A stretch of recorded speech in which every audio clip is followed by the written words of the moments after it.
ఆ అందమైన అమ్మాయి పేరు మోనాలిసా. ఆమె కుంభమేళాలో రుద్రాక్షలు అమ్ముకుంటున్నారు. అక్కడికి వెళ్ళిన కొందరు ఆమె ఫోటోలు తీసి సోషల్ మీడియాలో పోస్ట్ చేయడంతో పాటు ఆమె వీడియోలు తీయడంతో ఆమె ఒక్కసారిగా ఫేమస్ అయ్యారు. ఇప్పుడు ఆమెకున్న క్రేజ్ చూసి బాలీవుడ్ దర్శకులు వచ్చి నటించమని అడగటం కూడా ఆశ్చర్యం కలిగించిందని చెప్పుకోవచ్చు. ఇప్పుడు తెగ వైరల్గా మారిన ఆ యువతి కళ్ళు ఐశ్వర్యరాయ్ కళ్ళు మాదిరిగానే ఉంటుంది.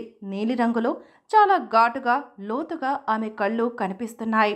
ఐశ్వర్యరాయ్ కళ్ళ తర్వాత అంతటి అందమైన కళ్ళు ఈ సుందరికే సొంతమనడంలో అతిశయక్తి లేదు.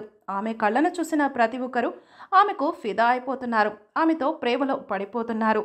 మోనాలిసా తాను పెద్దగా చదువుకోలేదని, ఏదైనా జాతర లేదా కుంభమేళా జరిగినప్పుడు అక్కడికెళ్లి వస్తువులు అమ్ముకుంటానని చెప్పుకొచ్చింది. కుంభమేళాలో వ్యాపారం కోసం ఇండోర్ నుంచి తన బృందంతో అక్కడికి వచ్చారని తెలిపింది. అంతేకాకుండా ఆమె ఫోటోలు వైరల్ కావడంతో కేవలం 24 గంటల్లోనే ఆమె నేషనల్ క్రష్ అయింది. ఈ సోషల్ మీడియా ఎవరినైనా సెలబ్రిటీని చెయ్యగలదు, కానీ మీరు జాగ్రత్తగా ఉండకపోతే మీ జీవితం నాశనమవుతుంది. ఆమె ఇప్పుడు తన స్వంత పనిని చేసి ఆనందాన్ని పొందుతుంది. కానీ ఫేమస్ అయ్యాక ఆమె వ్యాపారం చేయడం కంటే ఆమెతో మాట్లాడేవారికి సమాధానం చెప్పడం చాలా కష్టంగా మారింది. అందుకే సోషల్ మీడియాతో చాలా జాగ్రత్తగా ఉండాలని చెబుతుండేది.